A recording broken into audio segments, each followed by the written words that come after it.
निशु के हत्यारों को फांसी दो, फांसी दो। We want justice, we want justice, we want justice, we want justice, we want justice। फांसी दो, फांसी दो। निशु के हत्यारों को फांसी दो, फांसी दो। और जितना जल्दी हो सके सीओ साहब हो या फिर एसपी को फांसी दो, फांसी दो।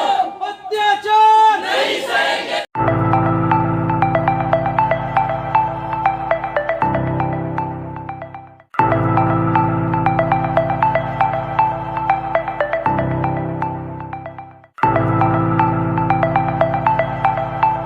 नमस्कार, स्वागत है आपका दृश्य न्यूज उत्तराखंड में। मैं आपके साथ संदीप पोईवाल। आज हम पहुंचे हैं एसपी देहात कार्यालय रुड़की में, जहां पर आप देख सकते हैं ये जो बोर्ड लगा हुआ है, कहां मर गई मानवता, हत्यारों को गिरफ्तारी करो, निशु सैनी के हत्यारों को फांसी दो, फांसी दो, ग्राम बहादुरपुर सैनी जिला। यानी कि बताया ये जा रहा है कि निशु नाम की लड़की जो बहादुरपुर की रहने वाली थी, पिछले 5 साल पहले इसकी शादी हुई थी रुड़की श्यामनगर में, और इस लड़की मरी है। कैसे मरी है अभी हम जानेंगे परिजनों से, लेकिन देश के हत्यारों को फांसी दो के यहाँ पे नारे लग रहे हैं। और आप मेरे पीछे देख सकते हैं कि महिलाएं कितनी सारी हैं और प्रोटेस्ट पे बैठे हुए हैं एसपी देहात ग्रामीण के यहाँ पे जो ये लोग, और कितनी देर ये धरने पे बैठने वाले हैं ये भी जानते हैं सारी बातें। जी, क्या नाम है आपका माता जी? सविता। यहाँ पे प्रोटेस्ट के लिए आए हैं, किस कारण से आए हैं? हमारी लड़की को जहर देकर मारा गया। अच्छा, श्यामनगर में थी वो तो जी। लड़की कहाँ की रहने वाली थी? बहादुरपुर सैनी की। हाँ जी। अरविंद ये सैनी की ये कैसे कह सकते हैं कि जहर दे के मारा गया है? हमें पता कि उसे परेशान करते थे वे, रोज टॉर्चर कर रहे थे कि तुझे मारेंगे, तुझे मारेंगे, तो उन्होंने मार दिया। तो अभी एसपी देहात ऑफिस में आए हैं आप, यहाँ पे क्या उम्मीद करके आए हैं? हम तो अपनी लड़की का इंसाफ दिवाना आए, उसे जो जिसने जहर दिया उसे फांसी लगवाना है। फांसी सबसे पहले कोतवाली जाया जाता है। कोतवाली गए थे आप लोग? हाँ जी, सब जगह जा चुके, सब जगह जाके को हमें इंसाफ नहीं मिला, इसलिए ये कदम उठाया। मैं फरार फिर रहे, हमारी लड़की फरार घूम रहे, 15 दिन हो गए लड़की को मरे हुए। हाँ, अब तक इनका कोई पता नहीं है। एक लड़की को पकड़ के छोड़ दिया इन्होंने बस, सास ससुर जेठ जेठानी सब फिर रहे बाहर हैं। हमें इंसाफ चाहिए। सारे किस तरीके से परेशान करते थे? वे दहेज के लिए टॉर्चर करते थे। गाड़ी की भी डिमांड रख रखी थी इन्होंने। अच्छा, कौन सी गाड़ी की डिमांड? क्रेटा गाड़ी की डिमांड रख रखी थी जी। ये भाभी है उनकी। तो लड़की के माँ बाप क्या करते हैं? कुछ नहीं जी, खेती करते हैं। तो क्रेटा कहाँ से देंगे? कहाँ से देंगे बताओ, कहाँ से देंगे हम? भाई खर्चा है, भाई है, बाप है नहीं, भाई हैं, बताओ कहाँ से दें हम? केला भाई है, कहाँ से दूं बताओ? कहाँ से मांग करें और कहाँ से दें हम? तो लड़की ने आके बताया था आपको कुछ? बताया था, दिया, उसने बताया हमें कि हमारी गाड़ी मांग रहे हैं हमारे से। क्या कहती थी निशु घर पे आके? कि भैया गाड़ी मांग रहे हैं हमारे से, क्रेटा मांग रहे हैं हमारे से। कहाँ से मारे उसकी? घर वालों को गाली देते थे, मम्मी को, भैया को, मरे हुए पापा को, भाभी को, और सब परेशान करते हैं हद ज्यादा। जिस दिन जहर देगा हमारी, उस दिन उसकी पिटाई करी, उसका निशान हो रखे थे, बेदर्दी से मारी। वाह, सास न, ससुर न, जेठ न, जिठानी न, लड़के न, 4-5 न मारी, चारों न। सब फरार अभी तक अंदर नहीं गए। ऐसा कार्रवाई क्यों नहीं हो रही? जैसे पुलिस में गए थे आप लोग, पुलिस वालों ने क्या कहा? अभी उठाएंगे, ये हो रहा वो हो रहा, ऐसे कर रहे हैं। तो 15 दिन हो गए घूमते कोई भी सुनवाई नहीं कर रहे। तो लड़की की बहन हमारे साथ मौजूद हैं। क्या नाम है आपका? जी, कल्पना सैनी जी। क्या कहना है लड़की का? जो लड़की आई थी, जैसे उत्पीड़न बता रहे हैं, क्या बोलती थी घर पे?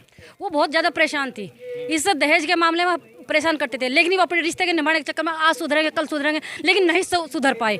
कितने साल हुए थे शादी को? 5.5 साल हो चुके थे। 5.5 साल? हाँ जी। तो 5.5 साल में डिमांडें खत्म नहीं हो रही थी उनकी? बस धीरे धीरे बढ़ती ही जा रही थी, लेकिन वो अपने रिश्ते को बचाने के चक्कर में आज सुधार आवा नहीं आ, लेकिन किसी में सुधार नहीं आ। अच्छा, लड़की के जैसे बताया जा रहा है कि पिता नहीं है तो भाई है। भाई क्या करते हैं लड़की के? भाई ड्यूटी करते हैं उसमें, कंपनी में। अच्छा। प्राइवेट में। हाँ जी, प्राइवेट जॉब करते हैं। हाँ, तो प्राइवेट जॉब वाला आदमी कैसे डिमांड पूरी करेगा?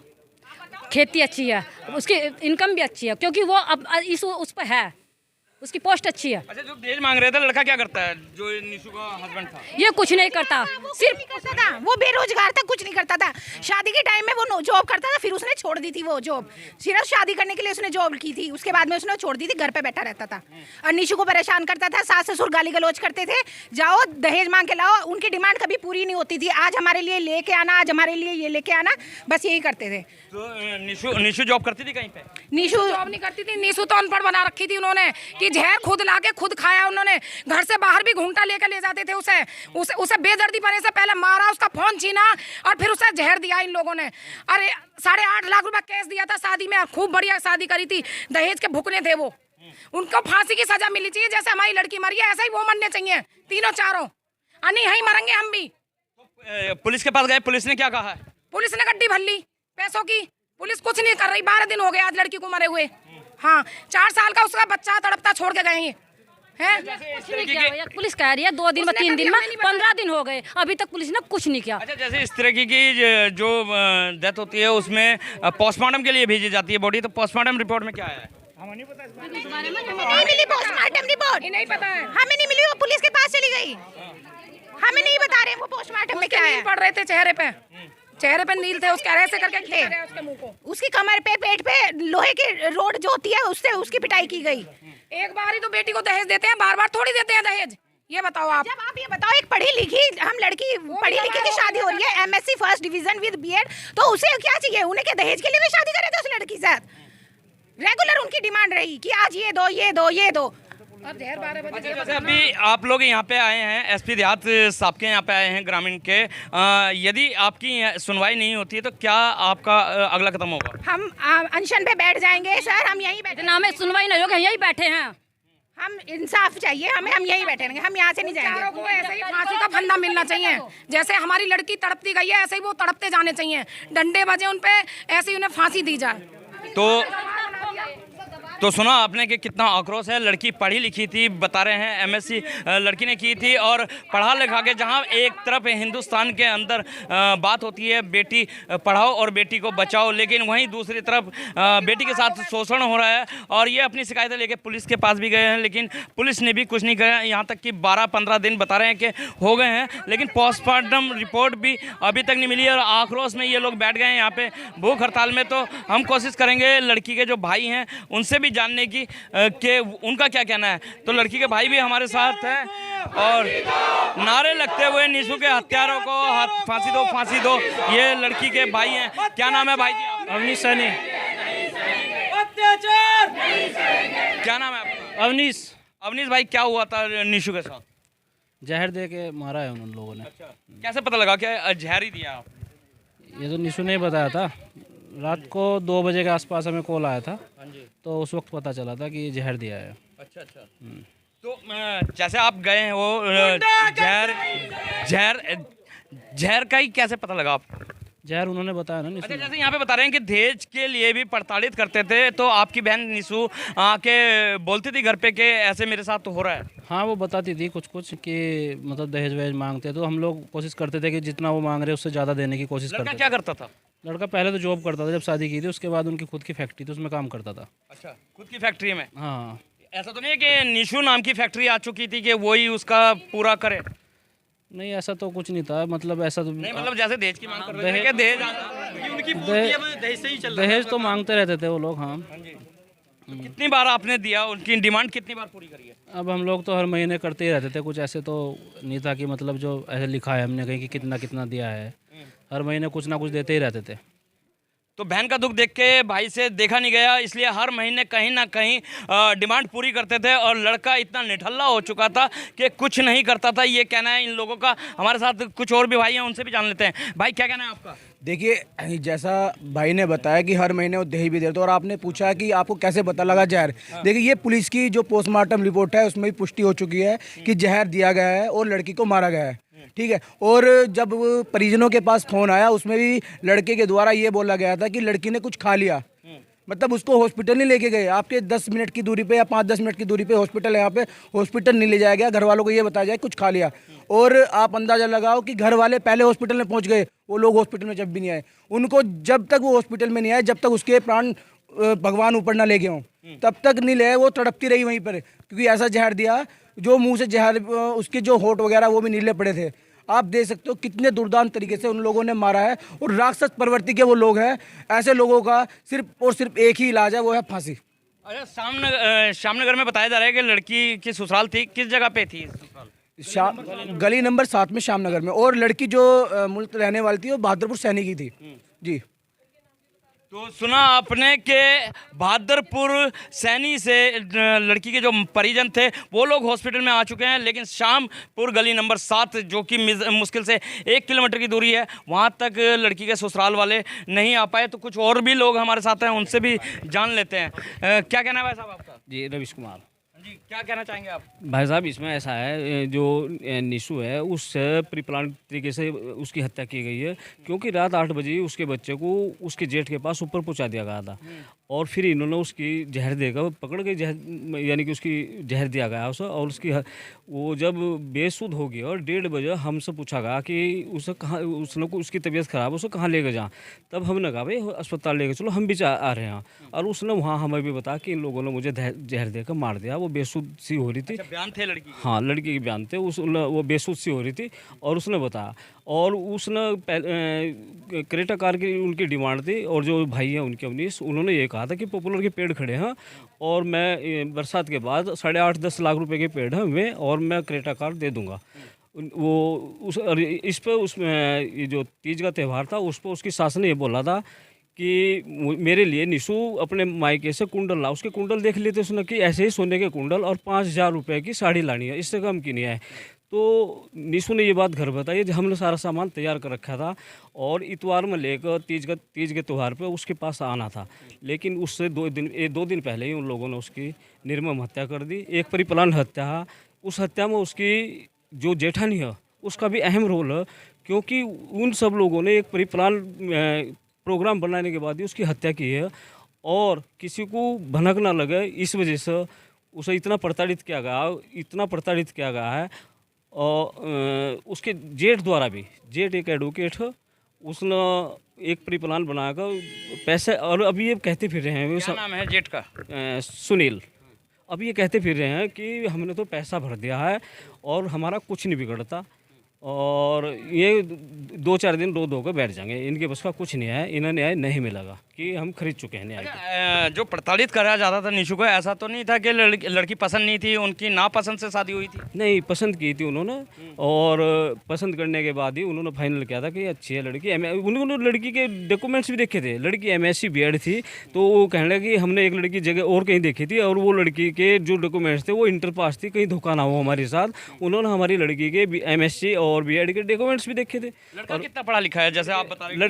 लड़के ने BTech की हुई थी, और वो एक कंपनी में जॉब करता था। वहाँ से छोड़ने के बाद वो फिर वो अपने, उसके फादर ने कोई दांतों के जो पेस्ट, दांतों का जो पाउडर है उसकी एक फैक्ट्री लगाई हुई है, वो उसी में रहते थे। और वो हमसे ये भी कह रहा था कि मैं एक फैक्ट्री लगाना चाहता हूँ इसकी ड्रग्स की, जिसके लिए 50 लाख की भी वो थी। तो हमने कहा भाई इतना तो संभव नहीं फिलहाल, लेकिन वो जो उसकी क्रेटा कार की डिमांड थी वो सब पूरी कराना चाह रहे थे। उसके ससुर भी, उसकी सास तो इतनी बेशरम है जनाब, उसको कुछ कहा नहीं जा सकता। उसने उस पर लड़के भी इतने अत्याचार किए हैं बहुत ज़्यादा, और बस वो समय से हमें बता नहीं सके और हम उसे बचा नहीं सके। अभी जैसे आप थाने से परेशान होकर SP देहात ऑफिस में आए हैं और घेराव कर रहे हैं, धरना दे रहे हैं, यदि यहाँ से भी सुनवाई नहीं होती तो आपका अगला कदम क्या होगा? हम DGP साहब के पास जाएंगे, और वहाँ अगर हम अनशन पर भी बैठना पड़ा तो हम वहाँ भी बैठने के लिए तैयार हैं, और CM साहब से भी समय लेकर हम वहाँ भी जाएंगे और अपनी बात वहाँ रखेंगे। पुलिस ने हमें आश्वासन दिया था कि हम कार्रवाई कर रहे हैं, कर भी रहे हैं। उन्होंने एक को अरेस्ट किया, लेकिन वो जो पैसे का बलबूता दिखा रहे हैं, और अब भी समाज में रिश्तेदारों के माध्यम से पता चल रहा है, कहना है कुछ नहीं होगा, कुछ नहीं बिगाड़ सकते मेरा ये, और 6 महीने में लड़की की शादी करके दिखाऊंगा अपनी। ये 6 महीने में दोबारा से लड़के की शादी करके दिखाऊंगा, ये कह रहे हैं कि परिवार वालों की बातें, और कोशिश करते हैं SP देहात से भी बात करने की कि उनका क्या कहना है इस संबंध में। तो इसमें आपका सहयोग अपेक्षित है। एक दूसरे के अंतर्विरोधी समझने की जो मानसिकता है उससे बाहर निकलिए। हम दोनों एक दूसरे के सहयोगी होकर ही इस मंजिल को आगे ले जा सकेंगे, इस रास्ते पर आगे बढ़ सकेंगे। अब तक ऐसे कोई भी डॉक्यूमेंट, कोई भी डिजिटल या किसी भी तरह का कोई प्रार्थना पत्र कभी पीड़िता की तरफ से या उसके किसी रिलेटिव की तरफ से किसी थाने चौकी में दिया गया हो, कहीं महिला हेल्पलाइन में किसी तरह की कोई काउंसलिंग हुई हो उनके बीच के मतभेदों के कारण, तो वो सारी चीजें रेलेवेंट होंगी आगे चल के। अभी तक ऐसा कुछ भी आप लोगों के स्तर से उपलब्ध नहीं कराया गया है।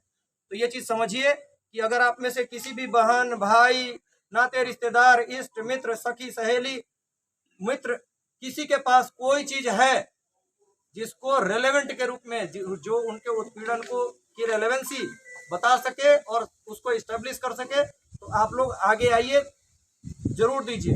एक सामान्य समझ होती है कि गवाही से लोग कतराते हैं। मेरी अपील है आपसे, अनुरोध है, गवाही से मत कतराइए। अगर किसी के पास किसी के मोबाइल में कुछ है तो लेके आगे आइए, स्क्रीनशॉट होगा, कई सारी चीजें होती हैं।